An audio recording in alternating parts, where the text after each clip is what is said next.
जिल्हाधिकारी यांच्या आदेशाचं उल्लंघन, ख्रिश्चन समाजाचा मोर्चा काढणाऱ्या आयोजकांवर जालन्यात गुन्हा दाखल.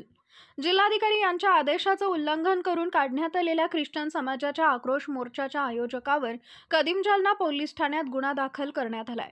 भाजपा आमदार गोपीचंद पडळकर यांनी ख्रिश्चन समाजाचे धर्मगुरू यांच्याविषयी केलेल्या वादग्रस्त वक्तव्याच्या निषेधार्थ ख्रिश्चन समाजाच्या वतीनं 30 जून रोजी आक्रोश मोर्चा काढण्यात आला होता. हा मोर्चा जिल्हाधिकारी यांच्या आदेशाचं उल्लंघन करत गांधी चमन, शनी मंदिर, उड्डाणपूल, नूतन वसाहत, अंबड चौफुली मार्गे जिल्हाधिकारी कार्यालय असा मोर्चा काढण्यात आला होता.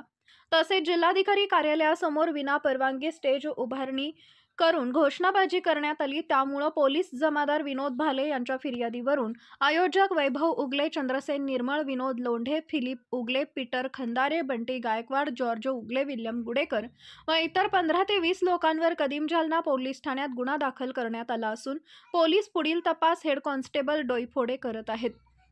यातील आरोपितांनी विनापरवाना बेकायदेशीररित्या गांधी चमन, शनी मंदिर, उड्डाणपूल, नूतन वसाहत ते माननीय जिल्हा दंडाधिकारी कार्यालय जालना दरम्यान मोर्चा काढून माननीय जिल्हाधिकारी कार्यालय जालना समोरील बायपास रस्त्यावर स्टेज टाकून जाण्या येणाऱ्या वाहनाची अडवणूक केली व घोषणाबाजी करून जिल्हा दंडाधिकारी जालना यांचे मनाई आदेशाचं उल्लंघन केले. म्हणून पोलीस निरीक्षक यांच्या आदेशानं गुन्हा दाखल करून पुढील तपास पोलीस हेड कॉन्स्टेबल डोईफोडे करत आहेत.